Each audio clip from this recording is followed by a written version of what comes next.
Classes सारी ख़त्म हो चुकी थी, लेकिन जासिया आज नहीं आई थी। हदीद पूरा दिन खफा था। ये क्या लुटी हुई लड़कियों की तरह तुमने मुंह लटकाया हुआ है? अनवर उसके ऐसे रवैये से थक चुका था। अब प्लीज़ ये मत कहना कि मैम जासिया नहीं आई और तुम इसलिए खफा हो। अनवर की बात पर हदीद ने उसे एक नज़र उठाकर देखा। वो बार बार रजिस्टर पर कुछ लिख रहा था, फिर साफ कर रहा था। ये तुम कहाँ लगे हो? क्या लिखने की कोशिश कर रहे हो? हदीद ने खुद को रिलैक्स किया। उसके चेहरे पर एकदम मुस्कुराहट आई, जैसे वो कब से अनवर से यही सवाल पूछने की तवक्को कर रहा हो कि वो रजिस्टर पर क्या लिख रहा है। तुम्हें पता है मेरा नाम हदीद है और हदीद एक सूरत का नाम है, और तुम्हें पता है जासिया भी एक सूरत का नाम है। तुम्हें नहीं था ना पता? देखो, कुरान के हाफिज होने के फ़ायदे। अनवर ने पहले उसे गहरी नज़रों से देखा, फिर जिद चोकर बोला, कहना क्या चाहते हो भाई? हदीद खामोश हुआ और मुस्कुराकर फिर से कुछ रजिस्टर पर लिखने लगा। अनवर ने झांक कर देखा, वो बार बार रजिस्टर पर जासिया का नाम लिख रहा था। अनवर ने टेबल पर हल्का सा हाथ मारा। तुम भी कमाल करते हो, सारी ज़िंदगी किसी लड़की को नहीं देखा, और देखा भी तो अपनी टीचर मोहतरमा को, जो काउंट करें उंगलियों पर। आपसे कितने साल बड़ी है? हदीद अपनी उंगलियों पर हिसाब किताब करने लगा। सिर्फ 5 साल। अनवर हैरान हुआ। 5 साल तुम्हारे लिए सिर्फ हैं? Age is just a number.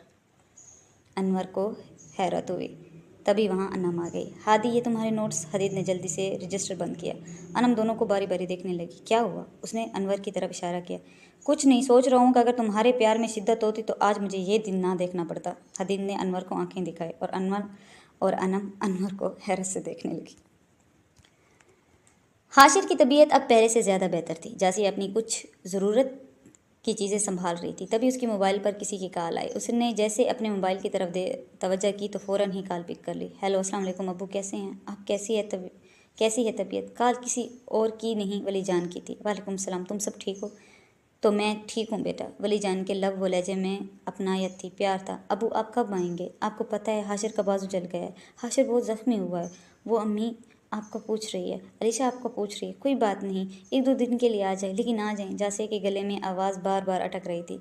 आ जाऊँगा बेटा, आ जाऊँगा। कहाँ जाऊँगा? एक दिन तुम लोगों के पास ही आऊँगा, लेकिन अभी मुझे बहुत काम है। मैंने हाशिर का पूछने के लिए कॉल की थी, उसे मैंने कॉल की है। तुम लोगों के अकाउंट में मैंने पैसे भिजवा दिए हैं। पैसों की बात सुनकर जासिया ने सख्ती से मोबाइल पकड़ लिया।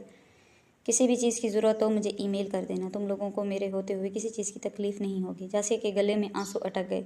अम्मी से बात नहीं करेंगे? जासिया के एक एक लफ्ज़ टूटा। क्या करूँगा बात करके? तुमसे बात हो जाती है, हाल अहवाल पूछ लेता हूँ। वो तो सिर्फ लड़ेगी। हाँ, कभी अलीशा आ जाए तो उससे मेरी बात करवा लेना। इंसान को हमेशा पैसों की ज़रूरत नहीं होती, कभी कभी इंसान को इंसान की ज़रूरत पड़ जाती है। जासिया की बात सुनकर वलीजान बिल्कुल खामोश हो गया।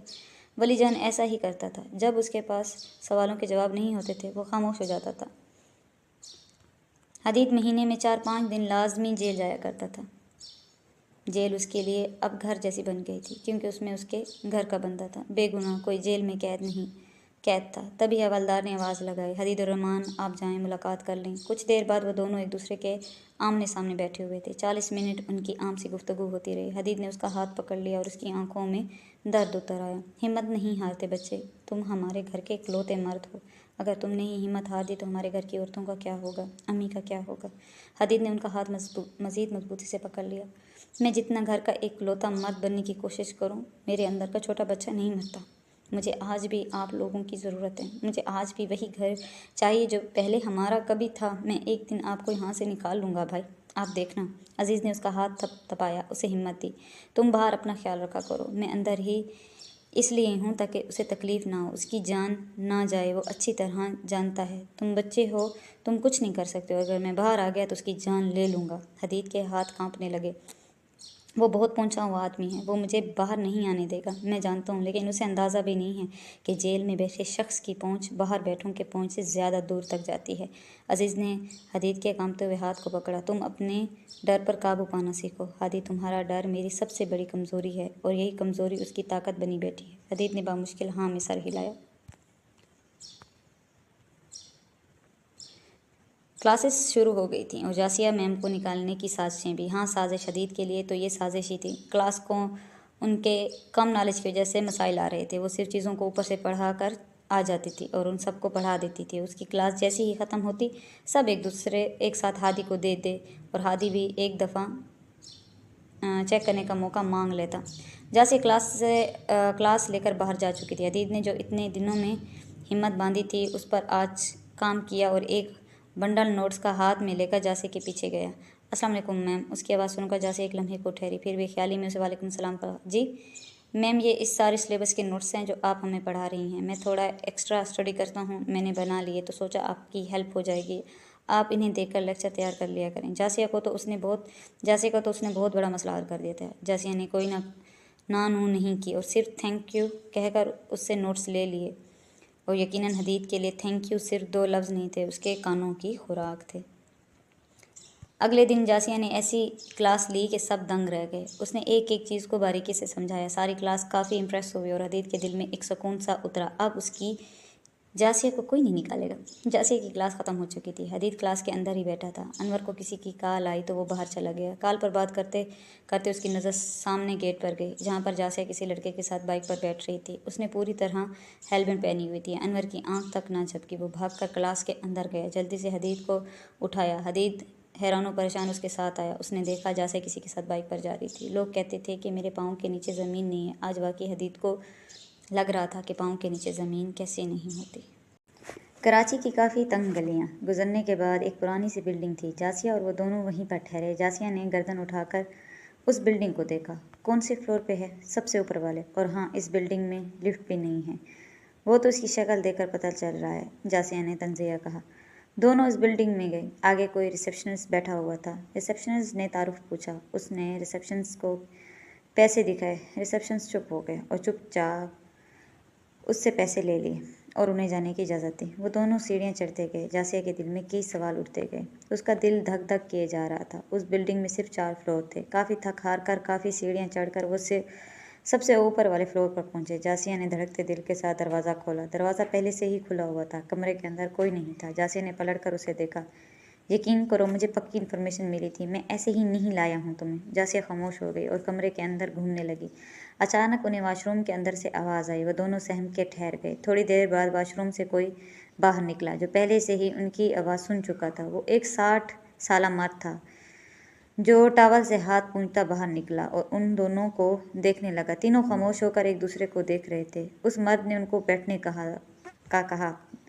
दोनों वहीं सोफे पर बैठ गए। उसने टॉवल एक साइड पर रखा, साइड टेबल पर अपना चश्मा उठाया और अपना चश्मा पहना। अपनी घड़ी उठाई और घड़ी पहनी। घड़ी पे वक्त देखा, 2 बज रहे थे। माहौल में एक अजीब सा तनाव था। तीनों खामोश थे। फिर उस 60 साला मर्द ने खामोशी तोड़ी। जो बात करनी है जल्दी करो, फिर मेरी नमाज का वक्त है। जासिया थोड़ी देर खामोश रहकर उसे तकती रही।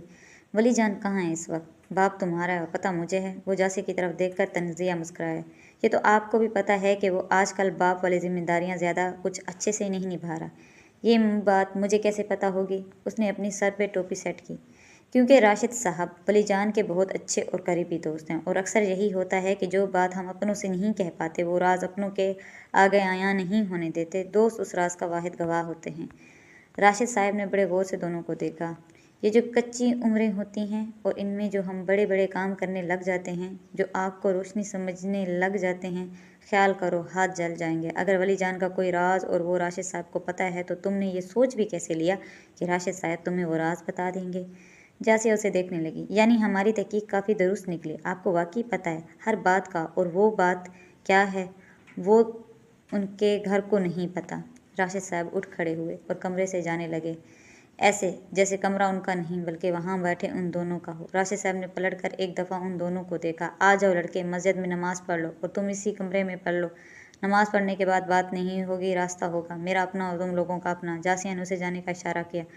वो राशिद साहब के साथ मस्जिद की तरफ चला गया और जासिया ने वहीं उसी कमरे में नमाज़ पढ़ी। जासिया ने दुआ के लिए हाथ फैलाए, लेकिन उसके हाथ बिल्कुल खाली थे। कभी कभी इंसान के पास सब कुछ होता है, लेकिन एक कमी ऐसी होती है जिसकी वजह से दरिया हो तब भी प्यास नहीं बुझती। वो फिर वैसे ही हुआ। उनके वापस आने के बाद कोई बात नहीं हुई। जासिया और वो वापस आ गए और अपने कमरे में कैद हो गए। उन्हें अच्छी तरह पता चल गया था कि राशिद साहब उन्हें कुछ नहीं बताएंगे और ये भी पता था कि वो कभी दोबारा राशिद साहब को ढूंढ नहीं पाएंगे। शायद ये उनकी गलतफहमी थी।